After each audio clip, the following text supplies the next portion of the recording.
tayong nire-repair na washing machine na Fuji Densu. Ano? Ang kanyang model BWS 780. 7.8 kilograms ang kanyang load. Ang issue ay biglang huminto. Na-check ko na yung kanyang motor ay good, maluwag yung kanyang belt. Ayan o, maluwag. Na-check ko na yung motor, good, forward at reverse. Ang sira yung timer, pero may sira din yung kanyang normal at gentle selector switch sa drain, kasi meron yang laman sa loob. Ayan o. So para ang mangyari ay isang switch ang ating papalitan, yung timer switch. Ito ay i-repair natin. Okay, bubuksan ko ito, yung apat na screw. Yan yung bubuksan natin. Dito sa ating drain switch ay natanggal ko na yung apat na screw at wala namang return spring para may tumalbog or tumalsik. So iangat lang natin ito at saka lilinisin natin yung kanyang contacts, kasi ito po yung common at yung dalawa po para yun doon sa dalawa. Yung dalawang copper na yan, yan po yung sa normal at sa gentle.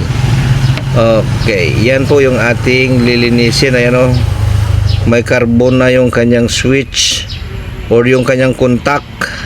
So yan yung lilinisin natin. Buksan ko lang para po malinis natin. Iangat ko lang yan pataas, kagaya niya no. Ayan, angat natin kasi mahirap. Tapos ito ay palabasin din para makiskisan. Ayan po, tinanggal na natin. Tapos ito nalinisan ko na ng ating file, at ito na lang yung ating isusunod na lilinisan. Tapos itong carbon dito lilinisan din natin para maka full contact ito. Okay, tanggalin natin itong clip at isa-isa nating tanggalin para hindi tayo malito. Tapos linisan natin. Ito na mga loads, nalinisan ko na. Ayan, ibabalik na natin doon sa kanyang box para maayos na natin. Naibalik ko na. Ayan na siya. Okay, at umangat yung sa taas at dumikit yung sa ilalim. So mamaya ipapakita natin sa inyo kung paano i-test kung okay na ba siya o hindi pa. So ilagay ko lang itong takip. Wala akong tagahawak ng cellphone, kaya sasabihin ko yung gagawin ko. Ito ibabalik ko dito, ilalagay ko yung apat na screw dito, pagkatapos i-tester natin. Ito mga lods, natakip ko na. Nalagay ko na yung apat na screw. Ilagay ko ito muna yung kanyang knob, kasi hindi natin yan maikot mamaya kung walang knob, kasi matigas. Ngayon lalagyan natin ng clip yung ating tester para isang kamay magawa natin habang umahawak ng camera yung isang kamay. Ito na, nilagay ko na yung clip at tumutunog yung ating buzzer. Pero makikita mo hindi zero. Makikita natin dyan na hindi zero yung kanyang contacts. Ibig sabihin po, malinis na doon sa loob, pero itong kanyang terminal ay hindi pa malinis. So lilinisan muna natin yan. Ito po tinanggal natin, at ayan o, kung mapapansin nyo, ayan o, may kalawang ng tanso, kulay green. Yan po yung kalawang. Ayan o. So lilinisan natin pati ito, linisan natin para full contact. Ganon din itong dalawa, sabayin ko na bago ako magpatuloy sa video. Okay, so ito, nalinisan ko na yung dalawa. At ito yung pangatlo, ipapakita ko na lang sa inyo. Ito, malinis na, makinang na.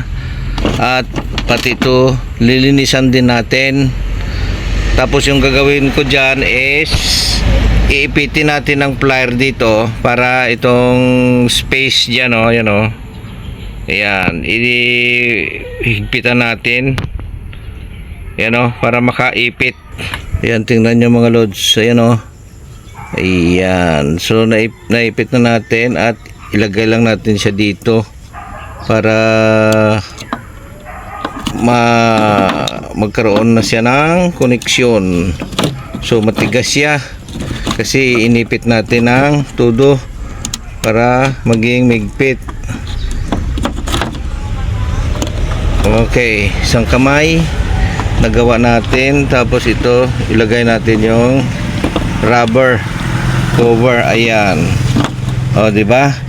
So tanggalin natin muna kasi mag-tester tayo.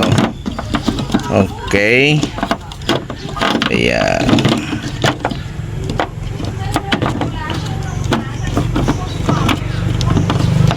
So mag-tester tayo.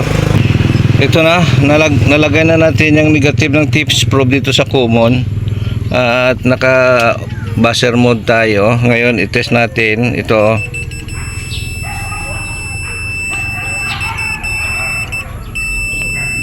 Ayan, 0. Dito sa kabila wala. So ikutin lang natin ito.